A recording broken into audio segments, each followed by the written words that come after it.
Todos los gobiernos con problemas suelen buscar un enemigo exterior al que echarle la culpa de esos problemas y contra el que cohesionar a la población interna. Y en esta ocasión parece que ese enemigo exterior para el gobierno Sánchez-Iglesias es el primer ministro de los Países Bajos, Mark Rutte. Según la narrativa oficialista, Mark Rutte es la persona que está bloqueando que la Unión Europea desembolse las ayudas que tanto necesitan países como Italia o España, y además lo está haciendo por motivos espurios, sin ninguna verdadera razón detrás. Mark Rutte, por tanto, sería el supervillano que está agravando la crisis económica en España y en Italia en contra de los ímprobos esfuerzos del gobierno Sánchez-Iglesias por sacar adelante este país con unas reivindicaciones frente a la Unión Europea que tendrían pleno sentido y plena lógica. En este vídeo, sin embargo, vamos a explicar por qué lo que tiene pleno sentido y plena lógica son las peticiones específicas que está haciendo el primer ministro de los Países Bajos, Mark Rutte, al gobierno español. Mark Rutte no está diciendo que no quiera ayudar, que no quiera echar una mano a España o a Italia. Está diciendo que si España e Italia reciben ayudas, será a cambio de que España e Italia asuman ciertas condiciones que deberían ser de absoluto sentido común. ¿Cuáles son esas condiciones que deberían ser de sentido común para comenzar a desembolsar las ayudas que desean recibir los gobiernos de España y de Italia? Pues esencialmente ajustes presupuestarios, es decir, cuadrar las cuentas a largo plazo, y también reformas estructurales que permitan incrementar el crecimiento potencial de la economía española para que así la economía española en el futuro tenga muchos más ingresos públicos y no necesite de las transferencias del resto de Europa, entre ellas las transferencias de los Países Bajos, para costear su nivel de estado actual. Comencemos comparando la estructura fiscal de España y de los Países Bajos para entender mejor por qué las peticiones de Rutte tienen absoluto pleno sentido. ¿Cuál fue el gasto público de los Países Bajos en el año 2019? Pues en el año 2019 los Países Bajos gastaron el 41,9% de su Producto Interior Bruto. ¿Y cuál fue el gasto público de España en el año 2019? Exactamente el mismo, el 41,9%. Por tanto, sobre el PIB de cada una de estas economías, los Países Bajos y España gastan exactamente lo mismo, 41,9% del PIB. La cuestión y la gran diferencia reside en cómo financia cada uno de ellos ese gasto público deseado del 41,9% del PIB. ¿Cuáles fueron los ingresos públicos sobre el PIB de los Países Bajos en el año 2019? Los ingresos públicos sobre el PIB de los Países Bajos fueron el 43,6%. Es decir, los Países Bajos tienen una estructura fiscal que les permite recaudar el 43,6% del PIB y posteriormente deciden gastar el 41,9% del PIB. Recaudan más de lo que gastan y por eso tuvieron un superávit del 1,7%. Si los Países Bajos hubiesen decidido fundirse toda su recaudación en más gasto, los ciudadanos de los Países Bajos podrían haber recibido una mayor cantidad de servicios del Estado. O alternativamente, los Países Bajos podrían haber recortado impuestos y aún así mantener su estructura de Estado actual, de manera que sus contribuyentes habrían pagado menos tributos al Estado de los Países Bajos. ¿Cuáles fueron, en cambio, los ingresos públicos del Estado español en el año 2019? Pues ascendieron al 39,1% del PIB. Es decir, España gastó el 41,9% del PIB y recaudó el 39,1% del PIB. Gastamos más de lo que recaudamos y por eso incurrimos en un déficit igual al 2,8% del PIB. O dicho de otra manera, para cuadrar las cuentas, deberíamos o haber recortado el gasto público, reduciendo la cantidad de servicios del Estado que reciben los ciudadanos, o haber subido los impuestos a la población para igualar ambas magnitudes. Como los Países Bajos frugalmente deciden recaudar más de lo que gastan, y por tanto acumulan superávits, la deuda pública de los Países Bajos va cayendo año tras año y actualmente se encuentra por debajo del 50% del PIB, en concreto en el 48,6%. En cambio, en el caso de España, como decidimos seguir gastando más de lo que recaudamos, como vamos generando nuevos déficits públicos cada año, la deuda pública va aumentando y aumentando y hoy se encuentra por encima del 95% del PIB. Y a lo largo del año 2020 se va a disparar por encima del 120% del PIB. Entonces la estampa es básicamente esta. El presidente del gobierno de España les está pidiendo a los holandeses que les den parte de su dinero para que nosotros, los españoles, podamos seguir gastando tanto como los holandeses, pero pagando menos impuestos que ellos. Porque, insisto, España gasta lo mismo que Holanda, pero recauda mucho menos. De tal manera que una de dos, o gastamos menos que los holandeses, o pagamos los mismos impuestos que los holandeses. Pero como ni queremos gastar menos, ni queremos tampoco subir los impuestos, la estratagema que ha ideado Sánchez es que los holandeses y otros ciudadanos de Europa nos costeen el déficit. Es decir, que los holandeses paguen más impuestos de los que deberían pagar para que nosotros paguemos menos impuestos de los que deberíamos pagar. Y claro, aquí es cuando entra Mark Rutte y dice, bueno, señores, vayamos a poner un poco de sentido común encima de la mesa. Nosotros estamos dispuestos a ayudarles porque es verdad que lo han pasado especialmente mal durante la crisis del coronavirus, pero hay algunas reformas que tienen que sacar adelante. Ustedes no pueden convertirse en los enfermos parasitarios de Europa. Ustedes no pueden continuar con un déficit público permanente y persistente confiando en que el resto de ciudadanos europeos estaremos pagando siempre más impuestos de los que debemos pagar para transferirles ese dinero y que ustedes puedan seguir gastando mucho más de lo que ingresan. Y las reformas explícitas que ha pedido Mark Rutte han sido especialmente dos. Reforma del mercado laboral y reforma del sistema de pensiones. La reforma de las pensiones tiene una explicación muy sencilla.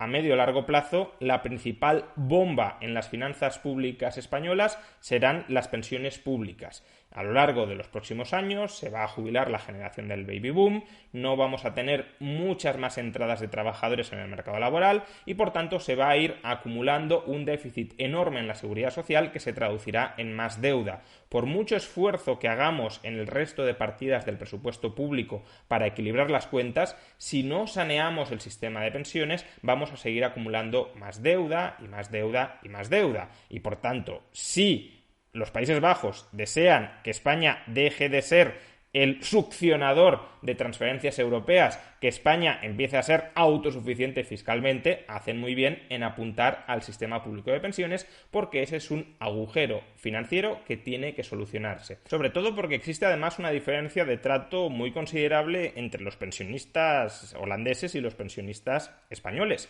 Cuando un trabajador holandés se jubila, recibe en términos medios una pensión que equivale al 29% del salario que ha venido percibiendo a lo largo de su vida laboral. Una pensión equivalente al 29% del salario que venía percibiendo es una pensión minúscula y por eso los holandeses, además de pagar los impuestos que hemos mencionado antes, tienen que ahorrar a través de planes de pensiones privados para complementar la exigua pensión pública con una adecuada pensión privada. Por tanto, el holandés medio está pagando impuestos y además está ahorrando una parte adicional de su salario para tener una jubilación digna cuando termine su vida laboral. En el caso de España, el pensionista medio está percibiendo una pensión equivalente a más del 70% del salario que venía percibiendo durante su vida laboral. Por consiguiente, con los impuestos y cotizaciones sociales más bajos que se pagan en España frente a los Países Bajos, el español medio está recibiendo prestaciones a través de la seguridad social relativamente más altas que las que recibe el holandés medio. Y por tanto, sigue sin tener mucho sentido que el holandés medio, que está pagando más impuestos que el español medio y, en el caso de las pensiones, está recibiendo pensiones públicas mucho más bajas que el español medio, tenga que pagar más impuestos para mantener la situación financieramente insostenible de la seguridad social española. Y por eso Mark Rutte dice, ahí ustedes tienen un agujero, soluciónenlo. Y además es un agujero que, en términos comparativos, constituye un agravio para nosotros. Si les vamos a dar parte de nuestro dinero, no va a ser para que cobren ustedes pensiones relativamente mejores que las nuestras. Y la siguiente propuesta de reforma que ha planteado Rutte es una profundización de la reforma laboral. La tasa de paro media de España entre el año 1980 y el año 2019 es del 17,3%. La tasa de paro media de los Países Bajos entre el año 1980 y el 2019 es del 5,5%. Resulta poco comprensible para el holandés medio que los gobiernos españoles se hayan encogido de hombros ante la tragedia que supone que, en términos medios, más del 15% de la población activa española esté permanentemente desempleada. Por no hablar de la altísima tasa de temporalidad de España, que es el país de la Unión Europea con una tasa de temporalidad más alta. El holandés medio ve el mercado laboral español y dice: ese mercado laboral está hecho unos zorros. ¿Cómo una economía avanzada, desarrollada, va a poder seguir creciendo y recaudando más dinero para cuadrar las cuentas si tiene esa tasa de paro estructural y esa tasa de temporalidad tan inaceptablemente elevadas? Ustedes, señores españoles, tienen un problema gravísimo en el mercado laboral que no están queriendo ver. Llevan con ese problema gravísimo desde hace 4 décadas. Solucionen ya el problema de su mercado laboral. Arreglen la normativa laboral que les impide reducir la tasa de paro y la tasa de temporalidad a niveles europeos. ¿Y cuál es uno de los motivos de la alta tasa de paro española y de la alta tasa de temporalidad? No el único, pero sí desde luego uno de los motivos. El alto coste del despido de los empleados con contrato indefinido. Y en este caso también encontramos diferencias muy llamativas entre España y los Países Bajos. En España, el coste del despido de un contrato indefinido es de 33 días por año trabajado. Es decir, que una persona, un trabajador que lleve 10 años trabajando en una empresa y sea despedido, tendrá derecho a una indemnización igual a 330 días de salario. Eso provoca que se deje de crear mucho empleo y que además el poco empleo que se crea sea empleo especialmente temporal, porque el coste de indemnización del despido temporal es sustancialmente más bajo que el del despido indefinido. ¿Y cuál es el coste de la indemnización por despido en Holanda? Pues en Holanda el coste de la indemnización por despido es de 10 días por año trabajado hasta los 10 años de contrato laboral, y a partir de los 10 años es de 15 días por año trabajado, de tal manera que un trabajador que lleve 10 años en una empresa y sea despedido tiene derecho a una indemnización de 100 días de salario. Comparemos la indemnización en España con la indemnización en los Países Bajos. 333 días en España, 100 días en los Países Bajos, es decir, menos de un tercio en los Países Bajos que en España. De nuevo, imaginémonos al holandés medio diciéndole que tiene que pagar más impuestos para transferirle ese dinero a España, porque España tiene una tasa de paro altísima y el Estado tiene que costear muchas prestaciones de desempleo, pero que esa tasa de paro altísima se da en un mercado laboral hiperprotegido, con un coste de indemnización de despido altísimo, 3 veces más alto que el coste de indemnización de despido en los Países Bajos. El holandés medio dirá: ¿y por qué no bajan el coste del despido como el que tenemos aquí? ¿Por qué no se fomenta la creación de empleo abaratando esos costes a las empresas para que las empresas puedan contratar más y los españoles no tengan una tasa de paro estructural tan alta que lleve a que el presupuesto público tenga que destinar cantidades extraordinarias de dinero a pagar las prestaciones de paro? Pues bien, estas son las 2 reformas claves, fundamentales, que ha pedido Mark Rutte para aceptar dar dinero a España, para aceptar regalarle dinero a España. Porque una parte sustancial de las ayudas que van a venir, si es que vienen, de Europa, van a ser en forma de transferencias unilaterales. Es decir, que España no va a tener que devolver nada por ese dinero. Tiene pleno sentido que si los Países Bajos nos van a regalar parte de su dinero, parte del dinero que pagan sus contribuyentes, nos exijan una cierta reciprocidad. Una cierta reciprocidad para que nos parezcamos a ellos, para que adoptemos una estructura de Estado más sostenible como la que tienen ellos, para que adoptemos una estructura de mercado laboral más sostenible como la que tienen ellos. No que los obliguemos a ellos a tener indemnizaciones de despido más bajas, pensiones más bajas, impuestos más altos, para que gasten en última instancia lo mismo que nosotros, pero nosotros con pensiones más altas y con indemnizaciones por despido más altas, al tiempo que pagamos menos impuestos que los holandeses medios. No tendría absolutamente ningún sentido que se mantuviera este esquema. Pues bien, a Mark Rutte, por denunciar este esquema, por denunciar las transferencias de los Países Bajos a España en unas condiciones desde luego muy poco equitativas para los Países Bajos y en unas condiciones que tampoco deberían ser del agrado de la sociedad española, porque una sociedad mínimamente diligente, mínimamente responsable, no debería contentarse con tener una deuda pública por encima del 120% del PIB, con tener un déficit público persistente, con tener una tasa de paro superior al 15% en términos medios durante los últimos 40 años, con tener una tasa de temporalidad la más elevada de Europa, o con tener un sistema de pensiones que paga pensiones generosísimas a costa de endeudarse y de llevar a la propia insostenibilidad del sistema. Una sociedad responsable debería intentar solucionar todos esos problemas.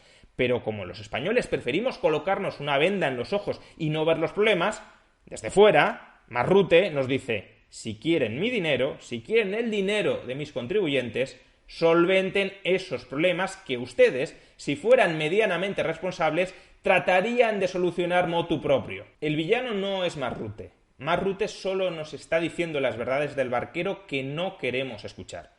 Los villanos son todos aquellos políticos españoles que durante tantos años han estado mintiendo a la sociedad española para anestesiarla frente a la gravísima situación económica en la que hemos estado inmersos, pero que no hemos querido ver, pero que no hemos querido reconocer, porque el dinero seguía llegando de fuera en forma de endeudamiento público masivo.